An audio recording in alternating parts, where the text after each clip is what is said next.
जहां हर दिन नए ट्रेंड्स आते जाते रहते हैं, वहां एक कंपनी ने सिर्फ ग्लू बेचकर 13,000 करोड़ का एम्पायर कैसे बना लिया। वेलकम टू बिजनेस होराइजन्स और आज हम डिस्कवर करेंगे फेविकॉल की इंस्पिरेशनल स्टिकी स्टोरी। फेविकॉल ये सिर्फ एक ब्रांड नहीं है, ये एक वर्ब है। स्टिकीनेस, स्ट्रेंथ और अनब्रेकेबल बॉन्ड का सिंबल है। लेकिन क्या आपने कभी सोचा है कि इस छोटी सी व्हाइट एडहेसिव के पीछे कितनी बड़ी बिजनेस स्टोरी छुपी है?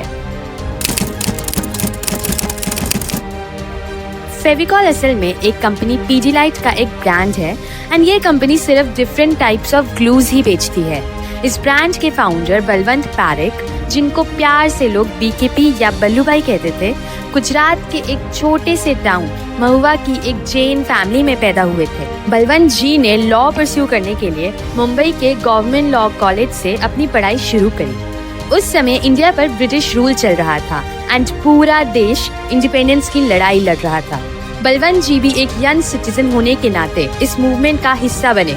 उन्होंने भी अपनी पढ़ाई बीच में ही छोड़ दी और महात्मा गांधी के गुजरात में शुरू किए क्विट इंडिया मूवमेंट से जुड़ गए।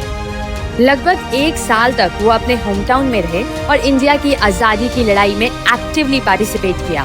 उसके बाद फैमिली प्रेशर के रहते वापस मुंबई आए और अपनी एजुकेशन कंप्लीट की। इसी बीच उन्होंने कांताबेन से शादी भी कर ली, लेकिन डिग्री कंप्लीट करने के बाद भी उन्होंने लॉ प्रैक्टिस नहीं किया क्योंकि उनको ऐसा लगने लगा था कि इस प्रोफेशन में बहुत झूठ बोलना पड़ता है, जो कि उनके मॉरल वैल्यूज के खिलाफ था। पर मुंबई की जिंदगी आसान नहीं थी। उन्होंने पहले एक डाइंग और प्रिंटिंग प्रेस में काम करना शुरू किया, फिर एक वुड ट्रेडर के ऑफिस में पियोन बन गए। उनकी लाइफ काफी स्ट्रगल्स और गरीबी से भरी थी। हालत इतनी बुरी थी कि उन दोनों को उस वुड ट्रेडर के वेयरहाउस में ही रहना और सोना पड़ता था। अपनी लाइफ को बेटर करने के लिए उन्होंने एक इन्वेस्टर मोहन की मदद से बिजनेस स्टार्ट करने का डिसाइड किया। उन्होंने वेस्ट से साइकिल, सुपारी और पेपर डाइज इंपोर्ट करने का काम शुरू किया। इस बिजनेस में उनको थोड़ा सक्सेस मिला और वो उनकी फैमिली के साथ मुंबई में सायन के एक फ्लैट में शिफ्ट हो गए। अपने बिजनेस को और ग्रो करने के लिए बलवंत जी ने एक फेडको नाम की जर्मन फर्म, जो कि एक जर्मन केमिकल मैन्युफैक्चरिंग कंपनी हॉचेस्ट को रिप्रेजेंट करती थी, उसके साथ 50-50 पार्टनरशिप बनाई एंड उन्होंने हॉचेस्ट को इंडिया में मार्केट करना स्टार्ट किया। 1954 में हॉचेस्ट के मैनेजिंग डायरेक्टर के इनविटेशन पर बलवंत जी 1 महीने के लिए जर्मनी भी गए, लेकिन उनकी वापसी के कुछ ही वक्त बाद हॉचेस्ट के मैनेजिंग डायरेक्टर का देहांत हो गया और तब बलवंत जी ने फैसला किया कि वो अब बिना किसी मिडलमैन के डायरेक्टली अपना खुद का बिजनेस खड़ा करेंगे। फोर्ब्स के मुताबिक 1954 में बलवंत जी और उनके भाई सुशील ने मुंबई के जिकॉब सर्कल, जिसको 7 रास्ता भी कहा जाता है, उसमें एक नया बिजनेस बनाया under the name of Parekh Dyechem industries, जिसमें उन्होंने इंडस्ट्रियल केमिकल्स और डाइज बनाने और बेचने का काम शुरू किया। इसी बीच उन्होंने मार्केट में ग्लू का एक बड़ा गैप देखा। अपने वुड ट्रेडर के वेयरहाउस में रहने के एक्सपीरियंस से उन्होंने ये ऑब्जर्व किया था कि इंडियन कारपेंटर्स को एक रिलायबल ग्लू ना होने के कारण कितनी मुश्किल होती है। उस समय कारपेंटर्स एक ऐसी ग्लू इस्तेमाल करते थे जो कि जानवरों की बोन्स और फैट से बनी होती थी। इस ग्लू को इस्तेमाल करने के लिए पहले इसको मेल्ट करना पड़ता था और ये ज्यादा देर टिकती भी नहीं थी। इसके साथ काम करना भी बहुत मुश्किल था क्योंकि इससे बहुत बदबू आती थी। और तो और कई वेजिटेरियन वर्कर्स के लिए इस ग्लू को यूज करना मॉरल इशू बन गया था। अपनी केमिस्ट्री की नॉलेज के साथ 1959 में उन्होंने इंट्रोड्यूस किया फेविकॉल BR, एक सिंथेटिक रेजिन एडहेसिव जो ओडर फ्री यानी किसी भी बदबू से मुक्त था। साथ ही वेजिटेरियन भी था और सबसे इम्पोर्टेंट ड्यूरेबल भी था। इसको यूज करना भी बहुत इजी था, ना ही मेल्ट करना पड़ता था और ना ही इसकी बदबू सहन करनी पड़ती थी। इधर एक इंटरेस्टिंग फैक्ट ये है कि फेविकॉल का नाम एक्चुअली एक जर्मन कंपनी से इंस्पायर हुआ था जो कि सिमिलर प्रोडक्ट मोविकॉल बनाती थी। जर्मन में कॉल का मतलब है कुछ ऐसा जो 2 चीजों को जोड़ता है। उनके छोटे भाई नरेंद्र पारेख, जो अपनी एजुकेशन US से कंप्लीट करके आए थे, वो भी कंपनी में जुड़ गए। 1990 में पारेख डाइकम ने अपना नया रूप लिया। नाम रखा गया पीडीलाइट इंडस्ट्रीज, एक ऐसा नाम जो आज भी अपनी लेगेसी कंटिन्यू कर रहा है। फेविकॉल ने सिर्फ एक प्रोडक्ट नहीं बनाया, उसने एक ब्रांड क्रिएट किया। उनका लोगो, जिसमें 2 हाथी को एक लकड़ी खींचते हुए दिखाया है, ये एक आइकॉनिक लोगो बन गया, फेविकॉल की अनब्रेकेबल स्ट्रेंथ दिखाते हुए।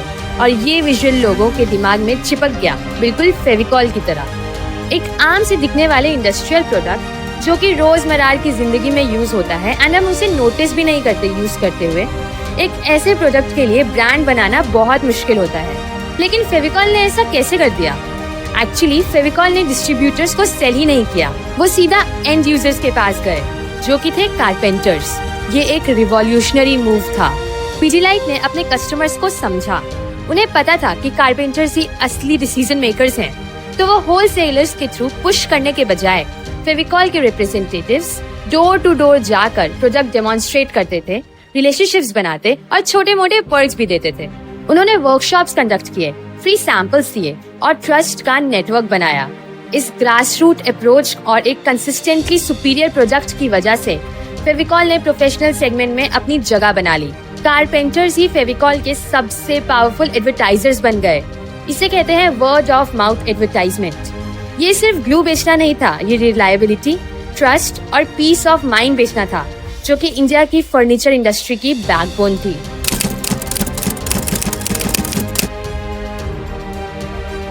लेकिन जिस चीज ने फेविकॉल को एक आइकॉनिक ब्रांड बनाया वो थी उसकी एडवर्टाइजिंग। पीडीलाइट समझ गया था कि मार्केट डोमिनेट करने के लिए उन्हें सिर्फ इंडस्ट्रियल सेलिंग से भी आगे बढ़ना होगा। उन्हें हर इंडियन हाउस होल्ड तक पहुंचना होगा एंड उनके दिल और दिमाग छूना होगा। उनके कैंपेन्स जो एजेंसी जैसे ओगिल्वी एंड माथिर ने बनाए सिर्फ एड्स नहीं थे, वो मिनी स्टोरीज थे, ह्यूमरस, मेमोरेबल और डीपली इंडियन कल्चर से कनेक्टेड। फेविकॉल की एड्स लेजेंडरी बन गई, सिर्फ उनके ह्यूमर की वजह से नहीं बल्कि उनके इम्पैक्ट की वजह से भी। सेलिब्रिटीज पे डिपेंड करने के बजाय फेविकॉल ने चूज किया रिलेटेबल सिचुएशंस बनाना, जो लोगों को हंसाती थी और ब्रांड को उनके दिमाग में चिपका भी देती थी। 2002 में फेविकॉल का बस एड दुनिया भर में मशहूर हो गया एंड इस एड की क्रिएटिविटी के लिए फेविकॉल को केन सिल्वर लाइन अवार्ड भी मिला। उन्होंने प्रोडक्ट के कोर बेनिफिट, उसकी अनब्रेकेबल बॉन्ड को रिलेटेबल सिनेरियो से ब्रिलियंटली शोकेस किया। फेविकॉल का जोड़ है टैगलाइन एक कल्चरल मुहावरा बन गई। उन्होंने एक आम सी चीज जो कि ग्लू थी उसको ग्लैमरस बना दिया, इमोशनल बना दिया, जो कि एक बहुत बड़ी बात है। ये एक जीनियस मार्केटिंग का रिजल्ट है। ये सिर्फ प्रोडक्ट बेचना नहीं था, ये फेविकॉल को नेशन की सोच में बिठा देना था।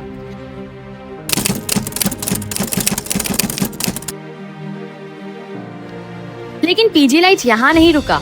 फेविकॉल से जो ट्रस्ट बिल्ड किया उसको यूज करके उन्होंने रिलेटेड प्रोडक्ट कैटेगरीज में एक्सपैंड किया। 2000 में पीडीलाइट ने एम सील कंपनी को एक्वायर किया था। 2001 में पीडीलाइट ने डॉक्टर फिक्सिट लॉन्च किया, फेविक्विक इंस्टेंट रिपेयर्स के लिए, फेविक्रल आर्ट एंड क्राफ्ट के लिए, एम सील सीलेंट्स के लिए और डॉक्टर फिक्सिट वाटरप्रूफिंग के लिए। ये सब ब्रांड्स फेविकॉल की रेपुटेशन से बेनिफिट करते हैं। ये सब पीडीलाइट अम्ब्रेला के अंडर ऑपरेट करते हैं, लेकिन फेविकॉल अनडिस्प्यूटेड किंग है।